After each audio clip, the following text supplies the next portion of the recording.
Hello guys, I'm George. So today I'm gonna react to a video called 11 Things Not to Do in Japan Must See Before You Go. Just before I reacted to a video called 12 Things Not to Do in Japan by Abroad in Japan. So it's quite similar title, but I'm just curious how its perspective is gonna be different from that. So I'll check it out. By the way, thank you so much for sending me the respectful messages on Instagram. You guys are so respectful, polite, and kind, so I'm really glad that I have such amazing subscribers. But I'm so sorry that I reply so late. I try to reply all of the messages from you guys, but thankfully there are so many messages. So it takes a long time to reply, so I sincerely apologize. But please wait a moment, I'll do my best. And thank you so much for commenting on YouTube too. I'm really glad there are so many comments, but sorry it's a bit hard to check all of these, but your respectful comments always give me happiness and motivation to make videos, so I love you guys. Thank you so much, and thank you so much for being subscriber on my channel.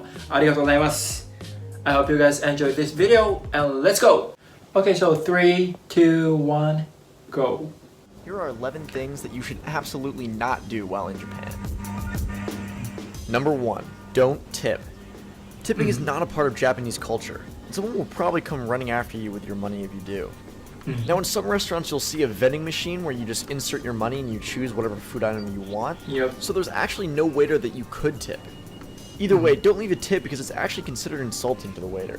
Number 2, cover your Okay. So that's the same as Abroad in Japan's video. As you mentioned, we don't have tipping system in Japan, so you don't need to tip for servers. And when it comes to tipping system, my opinion is if I were a worker, I'd be happy to have tipping system. But if I were a customer, I would hate tipping system. The background of this opinion is that actually I had worked at a Japanese restaurant for a year in Canada when I studied abroad.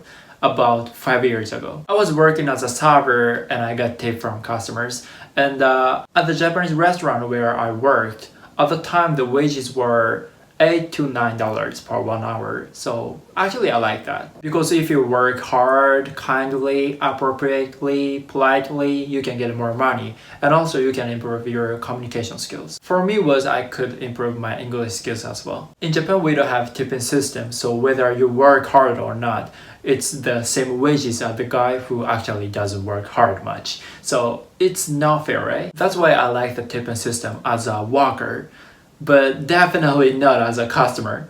Therefore, it's a difficult issue. Number 2, cover your tattoos. Tattoos in Japan are generally associated with criminals and yakuza. Because of this, tattoos are frowned upon in Japanese society. And most pools and bathhouses bar anyone with a tattoo from entering. Yes, right. Number 3, don't. Okay, yeah, that's still so strict in Japan. Especially in hot springs or pools or places where exposing your skin. And also we feel scared when seeing people who have tattoos. I think it's because of the influence of the yakuza or criminals, as he said. Because they basically have tattoos, so we tend to be scared about that. But little by little, tattoos are recognized as one of the fashions or arts. And just sometimes I see Japanese people who have tattoos in public. I don't have tattoos, but I think it's very cool. So yeah, I want to try someday. Don't hand cash to cashiers. Oh. Now this may seem like a contradictory statement, but in Japan, almost every convenience store will use a tray that you're supposed to place the money on. This is used at a convenience so that the coins don't fall everywhere, and also so that everyone can see exactly what's happening with the money at all times. Okay. Yeah, he's right, but sometimes we handed the cash or coins. No reason in particular though. But right now, under influence of this horrible situation, we must put the cash and coins on the tray. So I'm just curious how other countries deal with this kind of stuff under this current situation. So I'd be happy if you comment down below about that. Number 4, Japanese-only restaurants. Japanese-only restaurants. This may seem kind of crazy, but some Japanese restaurants will not allow any foreigners into their establishments. That is because while the Japanese can be very friendly and welcoming, there are some aspects of their culture that make them a little xenophobic. There's really no way to tell whether or not a restaurant is Japanese-only, but you'll know pretty quickly as soon as you walk in.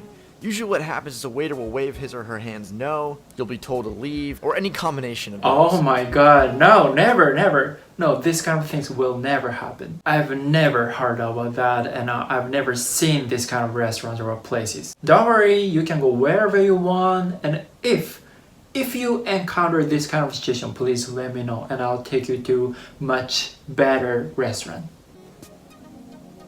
Number 5, don't talk on trains. The volume of your voice is extremely important in Japan, as everyone is hyper aware and very respectful that they share their space with others. That means talking loudly or speaking on the phone in trains is a definite no, and you should avoid it as best you can. Right, yeah, he's right. But of course, if it's emergency, you can call or talk, no matter what the situation is. But except that, you should stay silent for sure. Proper chopstick use. Proper chopstick This is a big use. one because chopsticks are used to eat almost everything in Japan. The main things not to do with your chopsticks are not to eat directly from common dishes. Always take the food and put it on your plate first and then eat it. Don't point chopsticks at people as is considered very rude. Don't cross them and don't leave them sticking out of a rice bowl as that is part of funeral ceremonies. And don't rub your chopsticks together after you break them apart because that's rude and disrespectful to the chef. No. By assuming he purchases poor quality chopsticks. No. Okay, wait. So yes. Okay, so when it comes to rubbing the chopsticks, it doesn't mean rude or disrespectful chef by assuming he purchases the, poor quality chopsticks. But we never do that in Japan. So if you rub the chopstick in the restaurants, I think Japanese people might be surprised. Some of you guys told me that if you rub the chopsticks, especially cheap one, you can get the splinters out. So then you don't get the splinters in your fingers or in your hands, in your mouth. I completely didn't know this. So when I saw this for the first time, I thought they seemed like they're trying to start a fire or something. Number 7. Don't wear shoes in the house. Like most people, the Japanese don't want the dirt from outside getting in the house. They take it one step further though and provide slippers and shoe cubbies at the front door. Even some restaurants will ask customers to take their shoes off before coming inside. But I think it's very common in any countries. I've been to many countries, but I've never seen people wear shoes in the house. And if it actually happens, I wonder which countries people wear shoes in the house. So if you know that, please let me know. Number 8. Drinking etiquette. This is a big one if you go out with any Japanese while in Japan. There are subtle rituals that show respect towards the person you're drinking. The first is whenever you receive a drink, always receive it with 2 hands to show respect towards the person pouring. Also, never pour your own drink first, as it's considered selfish. You should pour others' drinks and then put the bottle down and someone else will take it up and pour your drink for you. If you're not trying to get absolutely hammered, make sure that when you're done, you leave your drink full. Because the way it works is whenever someone sees an empty glass, they'll just immediately pour you another one. Things can get crazy pretty quickly if you're not careful. Yes.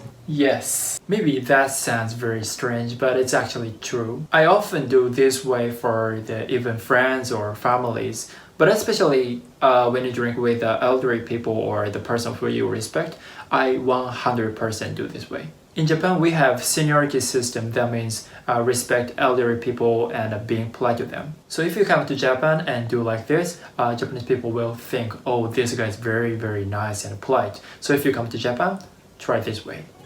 Number 9.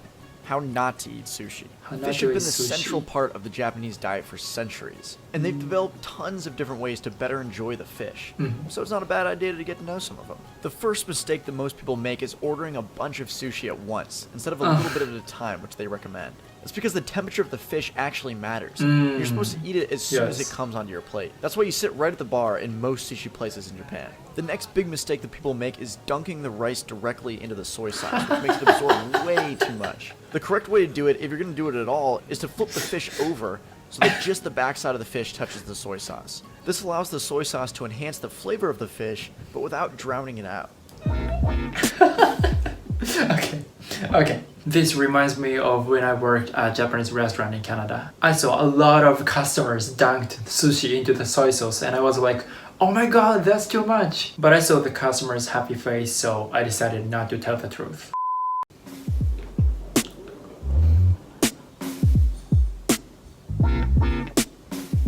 Number 10. Don't expect to use your card. Japan is a cash-based society, and they're generally skeptical of credit cards. So almost every place that you'll visit will use cash. Don't worry though, because the 7-Eleven ATMs will work with any card and are open 24 hours a day. It's not unusual for Japanese businessmen to grab 30 or 40,000 yen before they leave the house. Like I said, everything here is done in cash. Last but not least, number 11. No. Okay, so this video was uploaded 3 years ago, so I think it's a bit old one. But now we have many places where we can use credit card and e-money. But in the local area or countryside, they still use cash a lot. So if you go countryside, you should bring a lot of cash. Not least, number 11, receiving business cards. Business cards. This is another good one if you plan on meeting people while in Japan. When exchanging business cards, always receive the card with 2 hands and study it carefully before putting it away. Yes. Don't shove it into your back pocket carelessly, as it may be interpreted as being rude. It's best to carefully place it into your wallet to show that you respect them and the business they work for. Okay, so yes, this is also true, and given the business card is still very common in Japan, so if you come to Japan on business, you should definitely bring your business card. But I actually hate this manner because even though you receive the business card, you never see that again. So instead, what I do is just give them my Instagram, Facebook, or my website so that they can understand what I exactly do and what kind of person I am. But this is just my opinion. Never mind.